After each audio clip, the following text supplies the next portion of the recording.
Merhabalar arkadaşlar, mutfağıma kanalıma hoş geldiniz. Bugün sizlere kıyır kıyır ağızda dağılan muhteşem dolgulu harika bir kurabiye tarifiyle geldim.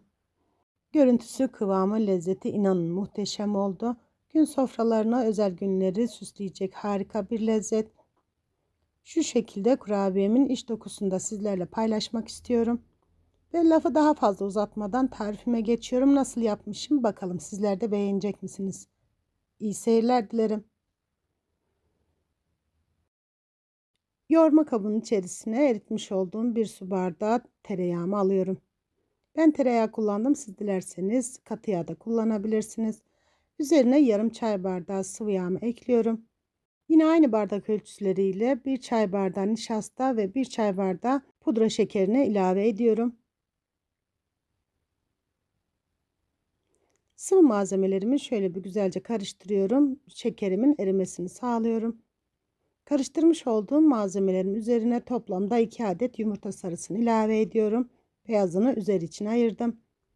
Ve dolu dolu bir çay kaşığı kabartma tozumu ekleyip tekrardan güzelce karıştırıyorum. Karıştırmış olduğum sıvı malzemelerin üzerine 3 su bardağı unumu kontrollü bir şekilde ilave ederek yoğurma işlemine başlıyorum. Ben bu tarifim için toplamda 3 su bardağı un kullandım. Her zaman söylediğim gibi unumuzun markasından miktarı değişiklik gösterebilir. O yüzden kontrollü bir şekilde eklemeye özen gösterelim. Evet, hamurumu güzelce yoğurdum. Hamurumun kıvamını sizlerle paylaşmak istiyorum. Görüyorsunuz sevgili arkadaşlarım, ele yapışmayan yumuşak bir kıvamda olmasına özen gösterelim. Güzelce toparlamış olduğum hamurumu şöyle bir 5-10 dakika dinlenmeye bırakıyorum. Hamurum dinlenirken ben de üzerinin iç harcını hazırlayacağım.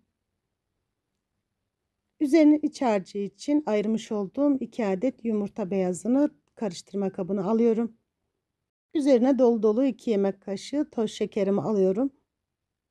Normalde bu tarif için pudra şekeri kullanıyordum. Fakat pudra şekerim kalmadığı için 1 yemek kaşığı toz şeker, 1 yemek kaşığı pudra şekeri olacak şekilde kullandım.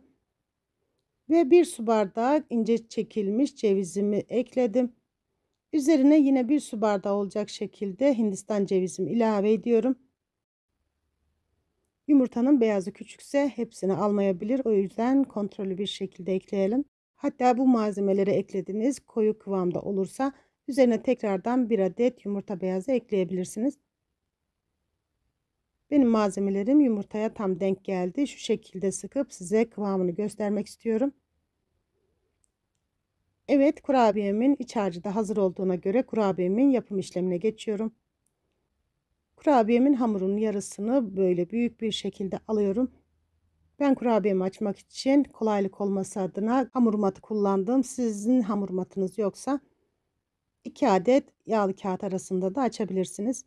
Öncelikle böyle elimle bastırıyorum. Sonrasında üzerine yağlı kağıdımı serip şöyle bir 3 santim kalınlığında olacak şekilde açıyorum. Her tarafının aynı kalınlıkta olmasına özen gösteriyorum.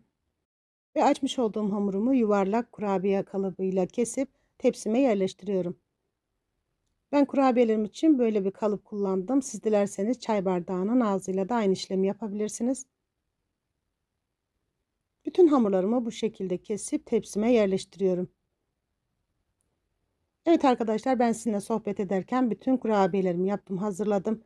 Ve kurabiye hamurlarının üzerine yapmış olduğum cevizli sosumu bu şekilde yerleştiriyorum. Kaşıkla biraz zorlandım açıkçası. Bu şekilde elimle hamurlarımın tam ortasına gelecek şekilde aşağı yukarı 1 tatlı kaşığı kadar kurabiyelerin üzerine ekliyorum. Ben bu kurabiyelerimi 180 derecelik fırında 6 dakikada pişirdim arkadaşlar. Her zaman söylediğim gibi fırınımızın marka ve kalitesine göre pişirme süresi uzayıp kısalabilir. O yüzden kontrollü bir şekilde pişirmeye özen gösterelim. Çok fazla kızarmasına izin vermeyelim. Ve hazırlamış olduğum kurabiyelerimi önceden ısıtmış olduğum 180 derece fırınıma pişmeye gönderiyorum. Evet, 6 dakikanın sonunda kurabiyelerim pişti. İlk sıcaklığı geçti. İlk sıcaklığı geçmiş olan kurabiyelerimle benmari usulü eritmiş olduğum çikolatamı buluşturuyorum. Ben bu şekilde 100 gram beyaz çikolata kullandım. Üzerine 3 yemek kaşığı sıvı yağ ekledim. Siz dilerseniz sütlü çikolata da kullanabilirsiniz. Böyle birer tatlı kaşığı olacak şekilde kurabiyelerim üzerine güzelce döküyorum. Evet, bütün kurabiyelerimi yaptım, hazırladım. Yine benmari usulü eritmiş olduğum sütlü çikolatayla kurabiyelerin üzerine süslemeler yapıyorum. Ben bu şekilde süslemeyi tercih ettim. Siz dilediğiniz gibi süsleyebilirsiniz. Sütlü çikolatayla süslemiş olduğum kurabiyelerin üzerine böyle toz Antep fıstığı gezdiriyorum. Ve hazırlamış olduğum kurabiyelerimi şöyle bir yarım saat kadar dinlenmeye bırakıyorum. Üzerine çikolata sosunun donması için. Ben çekimimi tamamlamak adına çok fazla bekletemedim açıkçası. Bu kurabiyelerimizi hemen yapıp tüketebileceğiniz gibi donduktan sonra az kapalı saklama kabında buzlukta muhafaza edip dilediğiniz zaman çıkarıp şöyle oda sıcaklığında yarım saat 40 dakika bekledikten sonra gönül rahatlığıyla tüketebilirsiniz. Evet, bütün kurabiyelerimi yaptım, hazırladım. Bu şekilde son halini sizlerle paylaşmak istiyorum. Gerçekten görüntüsüyle, lezzetiyle, kıvamıyla, o üzerinin muhteşem dolgusuyla harika bir tarif oldu. Misafir sofralarını, gün sofralarını, özellikle 5 çaylarını süsleyecek harika bir lezzet. Şu şekilde kurabiyelerimi tabağıma alıp iç dokusunu da sizlerle paylaşmak istiyorum. Ve siz kurabiyelerimin son halini izlerken ben de size veda edeyim. Bir videomun daha sonuna geldim. Yapıp deneyecek olanlara şimdiden afiyet olsun.